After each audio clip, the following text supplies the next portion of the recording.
This is a production of the Evangelical Lutheran Church in America.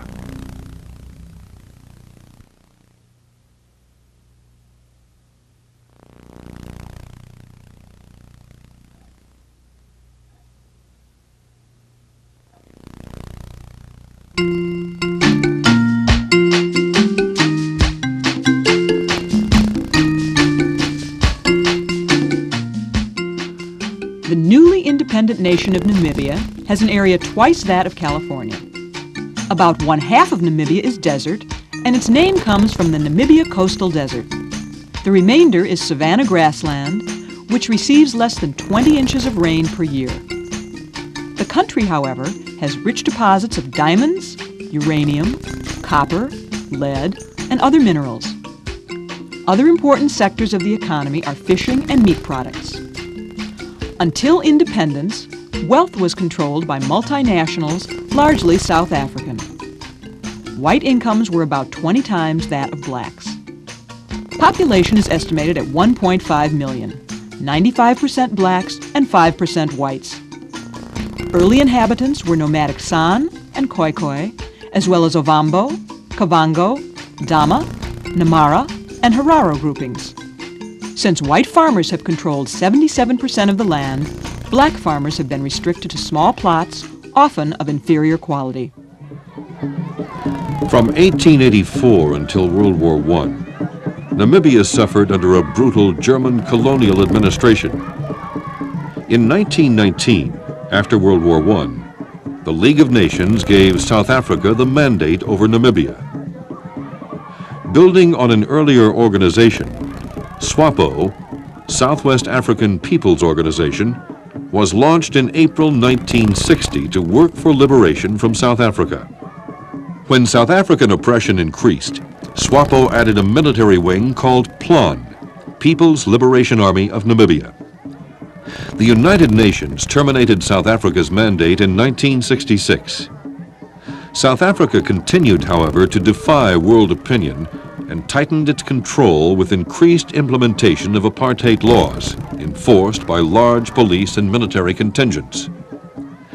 In 1978, the UN Security Council passed Resolution 435, aimed at free elections and independence for Namibia.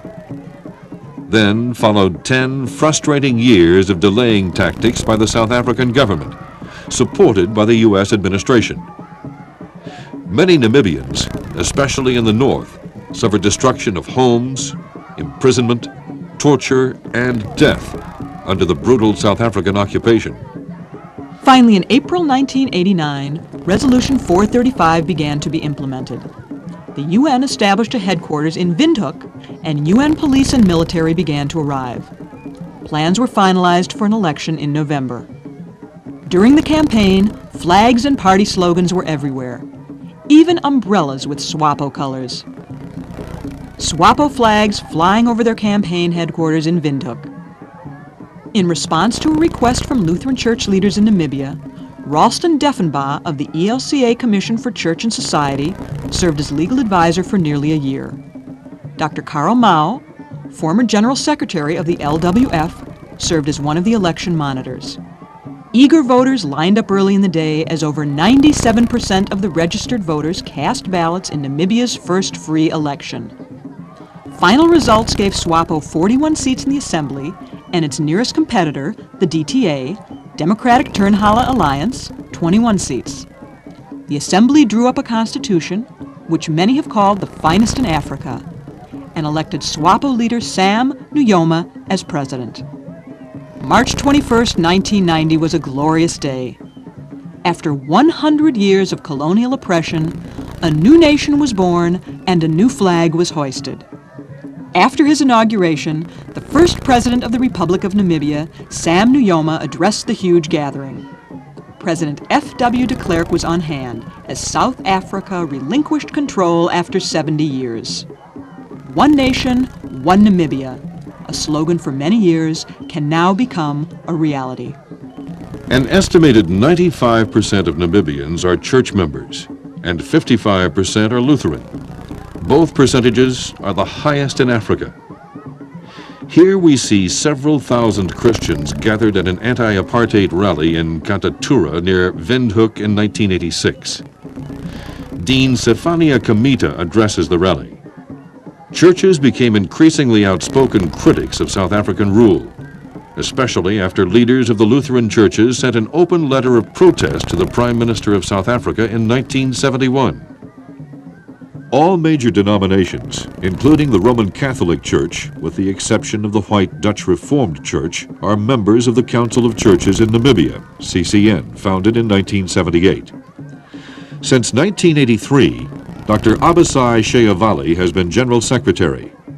CCN works to promote Christian unity and sponsors a number of self-help, training, and educational programs. It has been a powerful, united voice on behalf of justice and independence for Namibia.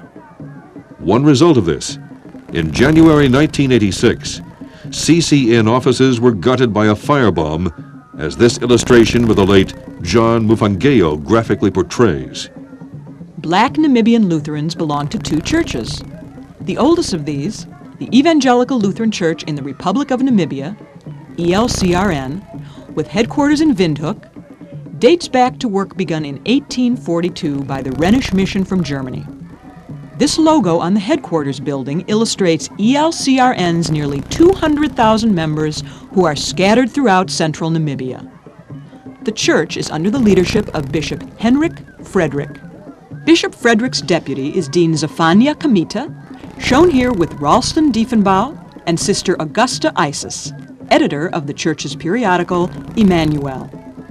Delegates at the Biennial Synod meeting of ELCRN in Swakopmund, September 1989. The Synod met under the theme of the 1990 LWF Assembly, I have heard the cry of my people.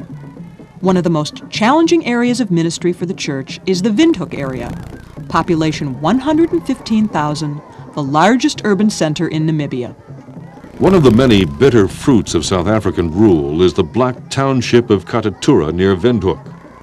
In 1959, South African officials forced people to move to this place, whose name means the place to which we do not want to go.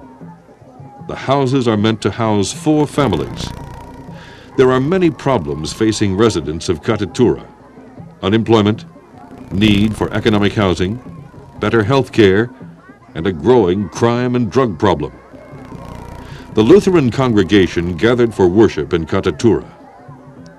Leadership offices for ministry among women, youth, and men, as well as a music department, are based in the church's education office at Okahanja, 1 hour north of Windhoek.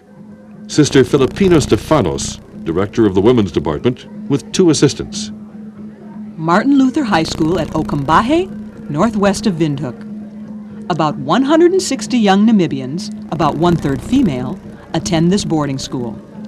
Since Namibia has had no university, further education has been very difficult for the relatively few persons who are able to attend high school. Graduates of this high school are among the 90 students who have studied at ELCA colleges and universities under the Higher Education in Namibia Scholarship Program. June Chome of La Crosse, Wisconsin, was a woman-to-woman visitor to Namibia from the United States in 1986. Selma Sheyavale, on June's right, wife of the General Secretary of the Council of Churches in Namibia, was a woman-to-woman visitor to the United States in 1984. Selma has been the main force behind the organization of a People's School, a primary school for children in Katatura. Under the South African administration, per-pupil expenditure for whites was 7 times that for blacks. One of the many challenges facing the new nation is to make up lost ground in education. Until independence, 30 to 40% of black children were never enrolled in school, and only 3 to 4% of black children were able to attend high school. ELCRN cooperates with its sister church, the Evangelical Lutheran Church in Namibia, ELCIN, in sponsoring Paulinum Theological Seminary, located at Ochimbingwe, about 3 hours from Windhoek. Plans are underway for relocating the seminary to the Windhoek area. Lecturers Dr. Tom Javute and Pastor Martin Nelumbo, along with some of the 34 students, which include 5 women students. Pastor Emma Mujoro on the right, shown with Sister Filipina Stefanos, is one of the lecturers at Paulinum. Under the leadership of Pastor Z.K. Mujoro, principal of Paulinum, a people's clinic has been established at Ochimbingwe to provide more adequate health care in this remote area. Per capita funding for health care for blacks has been only a small fraction of that for whites. This clinic, which is supervised by Angela Gruntman and Indavara Urbanu, has received some funding from Global Health Ministries Foundation in the United States. Headquarters of the 372,000-member Evangelical Lutheran Church in Namibia, ELCIN, is in Onipa, 30 miles south of the Angolan border. Bishop Cleopas Dumeni succeeded the first African bishop of the church, Leonard Awala.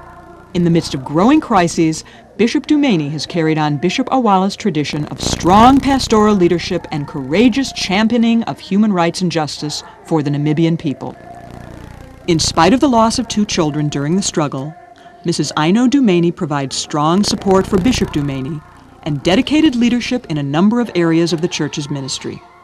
The area of ELCIN was a war zone for many years, and its people suffered severely from harassment, raids, imprisonment, torture, and even death. Because of the church's courageous protesting voice, its printing press was destroyed twice by sabotage, in 1973 and in 1980.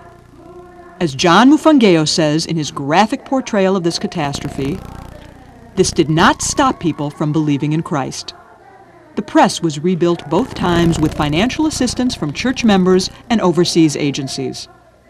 The new press publishes a fortnightly church periodical and other materials for congregations.